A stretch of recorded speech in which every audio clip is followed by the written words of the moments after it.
Hollywood itself is a word. The word is interesting because it's a word that comes from a pagan.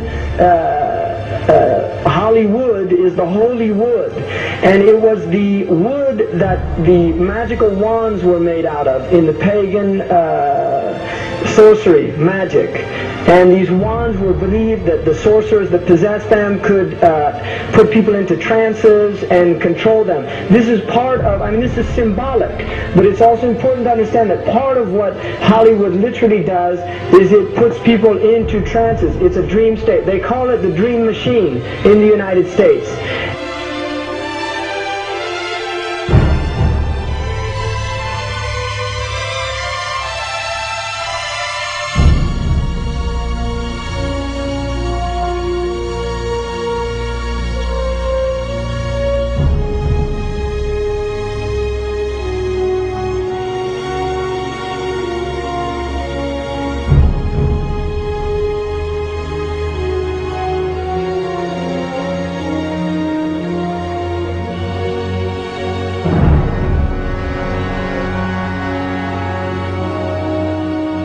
And it creates fantasies for people. It puts people into these things. Now, one of the things is interesting that in the part of what's done in movie theaters, in darkened rooms where people watch television, is literally a trance state that occurs through what's called suspended state of disbelief. You enter into a state, you suspend your disbelief and enter into a state whereby you begin to believe what you internally realize is imagination. It's falsehood. Films are magic. It's just magic. You go and you watch these things and people get caught up in them. People cry during films. All this catharsis that takes place in these things. Many of the films, and this is an important element in the control mechanism, is literally allow people to go and have certain type of catharsis as a purging experience, which Aristotle talks about the necessary element. One of the necessary elements of tragedy is to create this cathartic experience. And this is why a lot of the films, especially also news and things like this is why news is very important in this culture. Everybody watches the news. They have this tragic, cathartic experience of watching the tragedies of others and then feeling safe and complacent in their own experience of the suspended state of illusory well-being. So these are very intricate and sophisticated methods. Now, I think it's dangerous, although there are elements, there's concerted efforts that take place, there's also a lot of people that have similar worldviews that aren't necessarily working together in concerted efforts.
I'm not supposed to be up here.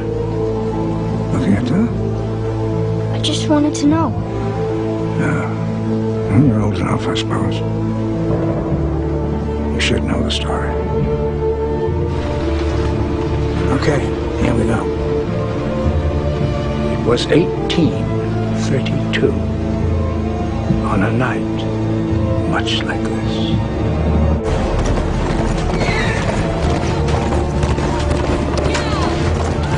Charles Carroll was the last surviving signer of the Declaration of Independence. He was also a member of a secret society known as the Masons, and he knew he was dying.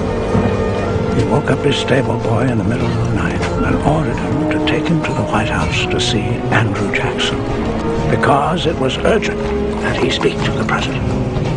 Did he talk to him?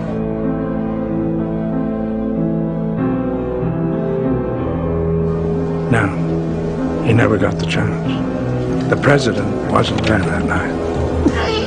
But Charles Carroll had a secret. So he took into his confidence the one person he could. My grandfather's grandfather, Thomas Gates.